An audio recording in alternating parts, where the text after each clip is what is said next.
Crash, bang, boom.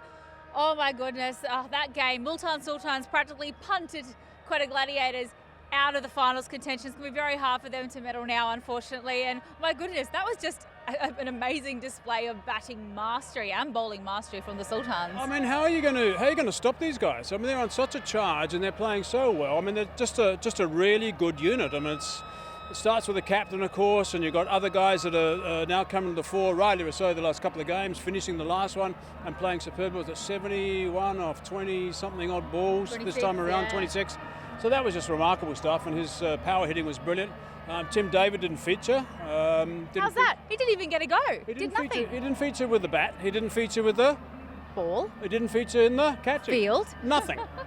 Wasn't even. He was there, but he didn't feature. But yeah. Just outstanding work. It really was, and they just slaughtered him. Absolutely slaughtered him. Yeah, they absolutely did. With the exception of Roy getting off to a decent start and Umar Akmal coming to the party with a 50, it was just nothing. It was a scorecard of single digits, which is not what you want when you're chasing for that last final spot in the final playoffs. Not at all. And I was bemused, I think is the word to use, about Sarfraz the whole game. I mean, he was not his normal enthusiastic self behind the stumps as captain. He didn't seem to be sort of too involved in any discussions regarding field placings or anything, and he was just watching the ball disappear all over the place, and I don't know what was wrong with him, but a captain's got to sort of get organised and make sure his boys are right and provide some support. I mean, once or twice there were a couple of the other senior players who were getting involved with some of their bowlers and trying to help them, but not the keeper. He wasn't doing anything. So I don't know what the story with him was, and maybe he's disappointed with the way it started and the way it just sort of kept going, but they chased a lot of leather, and that can't help. And when you have momentum like that going in with the Multan change room,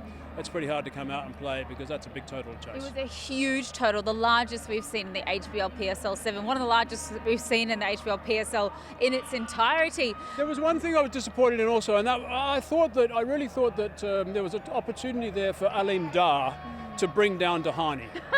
Physically bring him down. I think he could have. He started that celebration, and Alim, as he came towards him, Alim Dar just sort of went like this and then let him go. I thought that was very poor. He should have actually gone low and brought him down.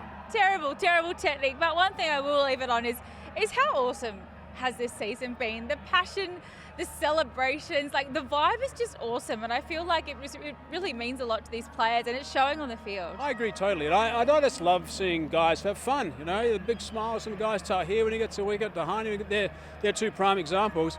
But if you look at the other guys, and I remember Riley Rousseau when he was playing in South Africa, he was a pretty quiet, sort of shy little guy, just went about his work, a very talented cricketer, but now he's a different sort of guy, and it's just wonderful. And they just thoroughly are really revelling in this situation, which is nice. Oh, I love it. We love seeing players come out of their shells. We love finding brand new players. You can see it all here in the HBL PSL. We have to say congratulations to the Multan Sultans. They'll finish on top of the table. Again. You'll see Lahore, you'll see Peshawar, and we'll wait to see if somehow Quetta can sneak their way into that Final Four.